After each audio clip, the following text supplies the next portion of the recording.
Atensyon mga SSS pensioners, nakuha at natanggap nyo ba ito noong nakaraang Biyernes, February 14? Paano kung wala? Paano kung late? Yan ang ating pag-uusapan sa video na ito. Hold up.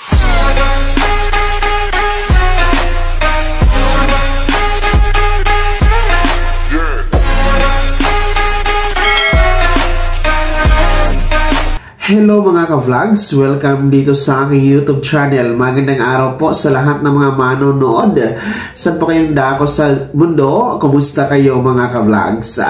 Eto ha mga SSS pensioners, nakuha nyo ba o natanggap ninyo ito noong nakaraang Biyernes, February 14? Paano kung wala o hindi ninyo ito natanggap? Paano kung late? Mamaya-maya pag-uusapan natin. Pero bago ang lahat, kung bago ka pa lang dito sa aking YouTube channel o di kaya hindi ka pa nakasubscribe, click nyo muna ang ating subscribe button na nasa baba. Huwag nyo kalimutan na pindutin ang notification bell. Ilagay nyo po sa all para naman updated ka sa lahat ng mga videos na aking i-upload. So, eto na mga SSS pensioners na kabilang sa second batch. Yung meron pong date of contingency, o araw ng kapanganakan, araw ng pagkamatay o araw ng pagkasakit mula 16th to last day of the month, no? Dahil ang katanungan natin sa inyo, natanggap nyo ba noong nakaraang Biyernes, February 14, ang inyong pension crediting, no? Ang inyong pension para ngayong buwan ng Pebrero, no? Dahil advance nga po matapos napunta sa araw ng linggo ang original crediting ninyo na February 16. So, ang nangyari na advance, na atras noong February 14 since yun pong araw na yun ang last working day ni SSS at last banking days na meron tayo, no? Noong Biyernes. So, dapat natanggap at nakuha nyo na ito. Kaya ko po ito naging topic ngayon dahil ayaw ko na sanang maging topic ito kasi nakaraan na. Kaso lang may nagtanong sa comment section na nasa video natin last week mga ka-vlogs. Tinatanong niya mula po kay Jade295, no? Imariv Jade295 na sabi niya, boss, natapos niya na daw magpaakop. Pero wala pa rin daw siyang natanggap na pensyon. No, ang kanya po daw bangko ay PNB. So ang tanong niya, late lang ba ito? So ayan. So ngayon po ay February 18 na tayo ngayon, no? Araw ng Martes.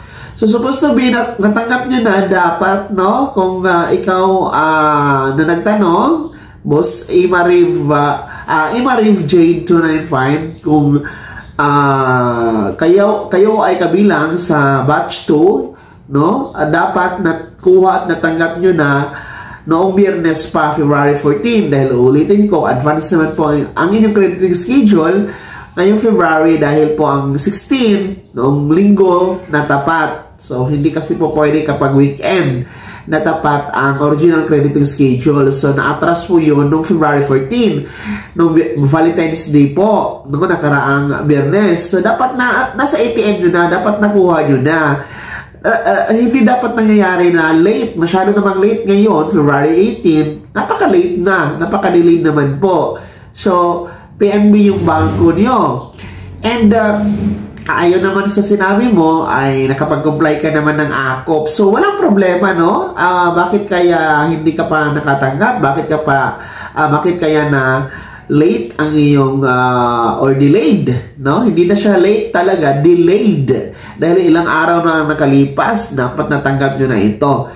So ang gagawin nyo po, no? Ang senaryo kasi dyan, baka the problem is nasa bangko ninyo. So ang gagawin nyo po, una, pumunta muna kayo sa bangko, PNB or Philippine National Bank, yung bangko nyo po for SSS pension. So, pumunta muna kayo sa malapit na PNB bank na nasa lugar ninyo. I-inquire nyo po bakit, anong problema na wala kayong nakuhang pensyon sa SSS. Baka po hindi pa na-load, no? Baka nagka-problema sa system. Anyway, makikita naman po yan sa system ng bangko kung anong problema, no? Kung niload nga ni SSS na pasama nga yung pensyon ninyo for this month of February. So, yun ang una mong gagawin. Kung wala pong sagot, kung hindi po ma-identify ng PNB na bank ang iyong problema, bakit wala ka pang pensyon na nakukuha, punta ka na lang sa pinakamalapit na SSS branch na nasa kinaroonan mo, no? Dahil doon, malalaman mo talaga ang sagot dahil talagang makikita nila sa sistema nila kung ano ang problema sa inyong pensyon. Ha, Sir Ima Rev Jade 295? No, dapat talaga meron ka ng pensyon, no? Dahil ilang araw na nakaraan, no? Doon sa crediting schedule, February 14 pa. Ngayon, February 18 na, 4 na araw na, masyadong delayed na. Hindi na po yan late, delayed na talaga.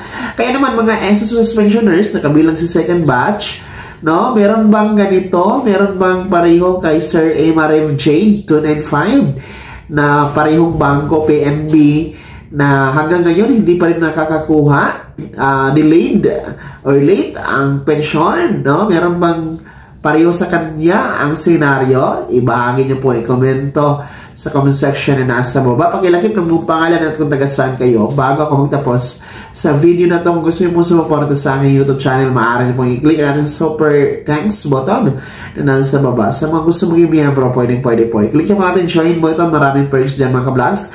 Be my member now. Sana naging kamay ang video na to at paano na pag-uusapan natin ng mga mahahalagang pagibagay yung may kinalaman sa pagiging miyembro, beneficiary at pensionado sa SSS. Kung hindi ka pa nakasubscribe dito sa aking YouTube channel, maaari nyo nang i-click ang ating subscribe button na nasa baba. Huwag nyo kalimutan na pindutin ang notification bell. Ilagay nyo po sa all para naman updated ka sa lahat ng mga videos na aking i-upload. Maaari nyo nang i-like ang video na to. At kung meron pa mga katanungan, maaari nyo i-komento sa comment section na nasa baba. Paki-follow na din po ang aking official Facebook page na nasa screen nyo. Muli po, ako si Daniel Timpao na nagsasabing dito sa aking YouTube channel, bawang katotohanan at lahat totoo lamang.